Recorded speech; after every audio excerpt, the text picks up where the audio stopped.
एका बाजूला हार्वर्ड विद्यापीठातून शिक्षण घेतलेला वॉल स्ट्रीटचा टॉप फायनान्स एक्झिक्युटिव्ह आहे आणि दुसऱ्या बाजूला आयुष्यभर गाड्यांच्या गॅरेजमध्ये काम करणारा, फरशी पुसणारा एक सामान्य माणूस आहे. लॉजिकली विचार केला तर तो फायनान्सचा अधिकारीच जास्त श्रीमंत असायला हवा ना. त्याच्याकडे डिग्री आहे आणि मोठा पगार सुद्धा. अगदी बरोबर. पण आयुष्याच्या शेवटी चित्र काहीतरी वेगळंच होतं. त्या फरशी पुसणाऱ्या माणसाने, ज्याचं नाव रोनाल्ड रीड होतं, त्याने तब्बल $8 दशलक्ष संपत्ती जमा केली होती. बापरे, $8 दशलक्ष म्हणजे करोडो रुपये. हो, आणि तो हार्वर्डचा हुशार अधिकारी 2008च्या जागतिक मंदीत पूर्णपणे दिवाळखोर झाला. त्याची सगळी संपत्ती लिलावात निघाली. आजच्या आपल्या या सखोल चर्चेत आपण याच कोड्याचा उलगडा करणार आहोत. नक्कीच, कारण ही कथा एका मोठ्या सत्यावर प्रकाश टाकते.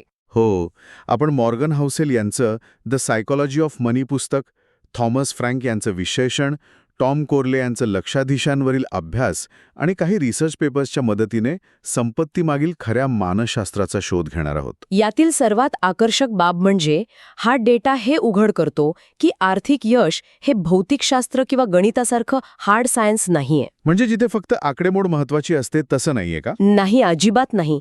आर्थिक यश हे खऱ्या अर्थाने एक सॉफ्ट स्किल आहे. इथे माणसाचं वर्तन, त्याचा संयम आणि मानसिक संतुलन हे त्याच्या बुद्धिमत्तेपेक्षा जास्त महत्वाचं ठरतं. पण इथे एक विरोधाभास जाणवतो.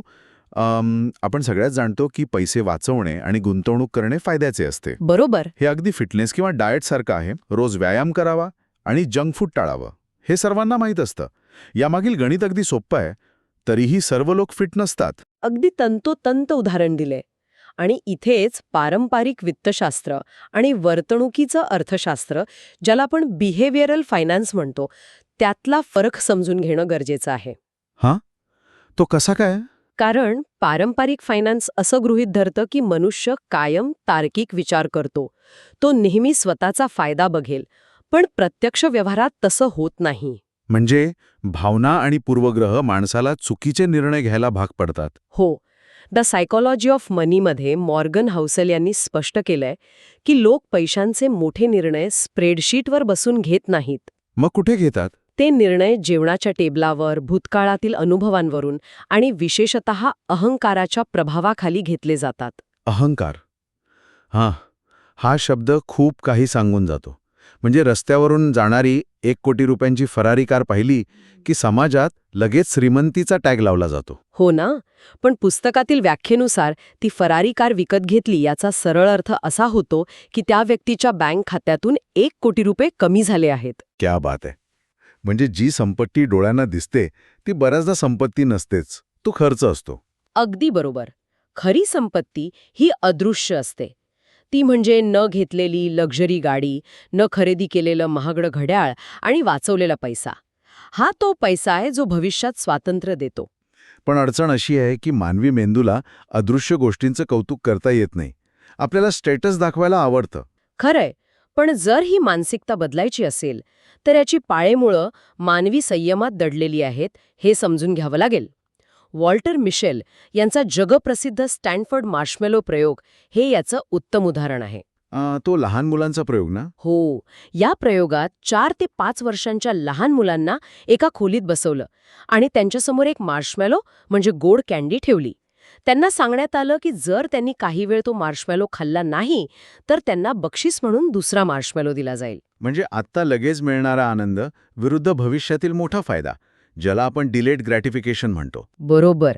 जेव्हा या मुलांच्या आयुष्याचा पुढील 40 वर्ष अभ्यास केला गेला तेव्हा ज्या मुलांनी दुसऱ्या मार्शमेलोसाठी संयम दाखवला ती मुले आयुष्यात लक्षणीयरित्या जास्त यशस्वी झाली. बापरे.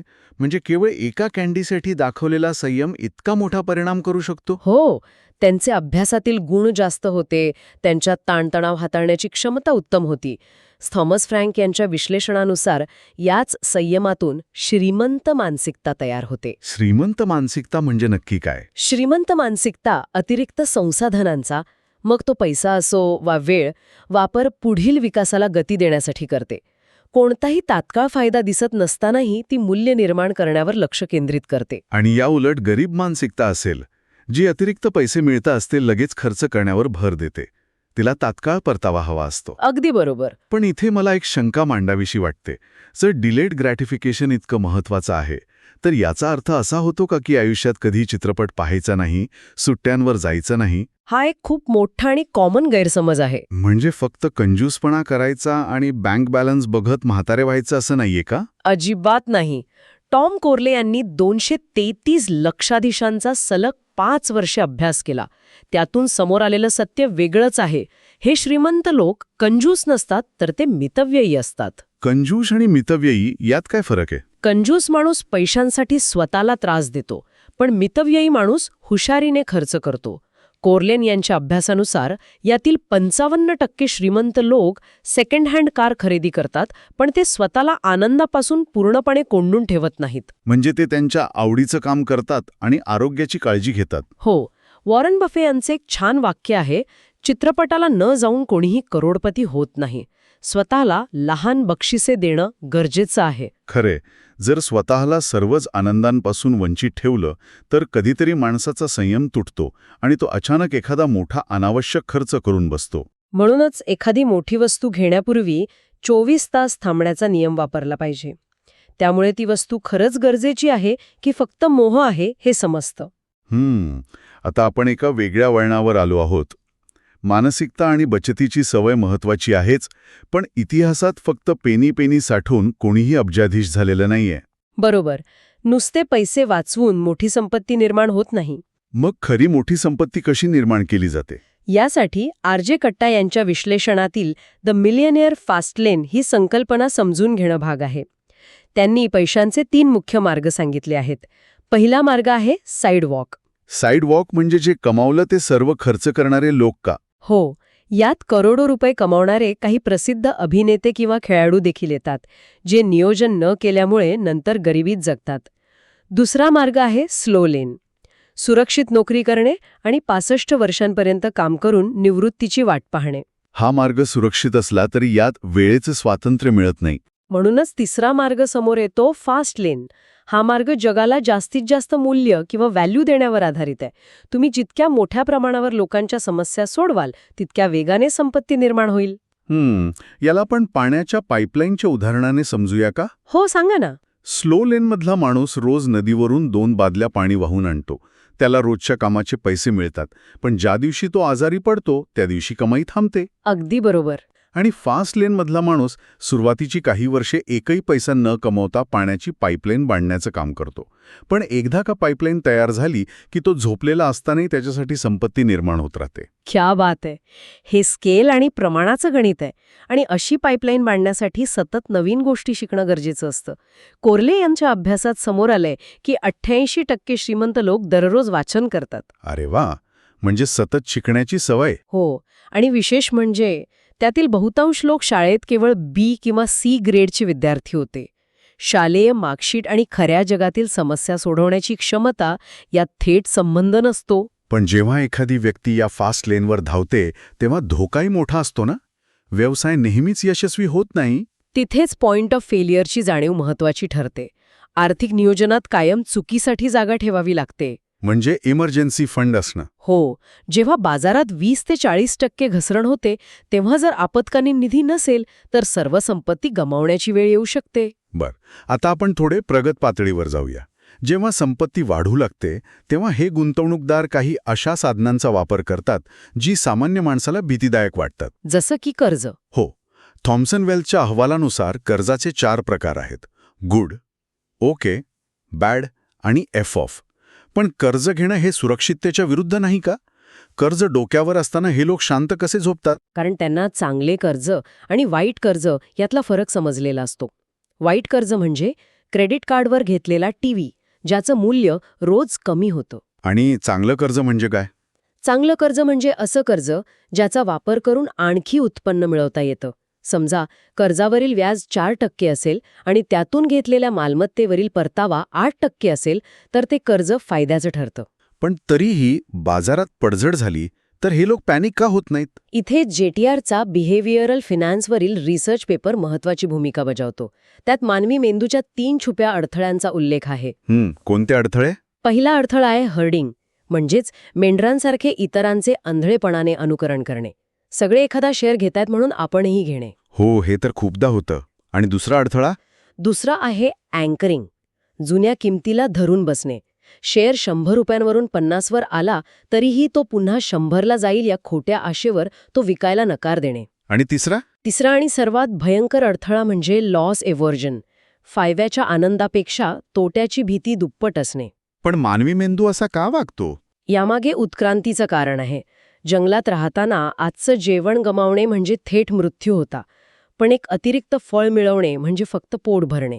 त्यामुळे आपला मेंदू नुकसान टाळण्यासाठी जास्त संवेदनशील बनला आहे. म्हणजे 100 रुपये मिळाल्याचा जेवढा आनंद होतो, त्यापेक्षा 100 रुपये हरवल्याचं दुःख मेंदूला जास्त तीव्रतेने जाणवतो. अगदी तंतोतंत. ह्याच भीतीपोटी लोक बाजारात घसरण झाली की घाबरून चुकीच्या वेळी गुंतवणूक काढून घेतात. मग श्रीमंत लोक या नैसर्गिक भीतीवर मात कशी करतात? ते ऑटोमॅटिक रिबॅलन्सिंग आणि लेयर्ड पोर्टफोलिओचा वापर करतात.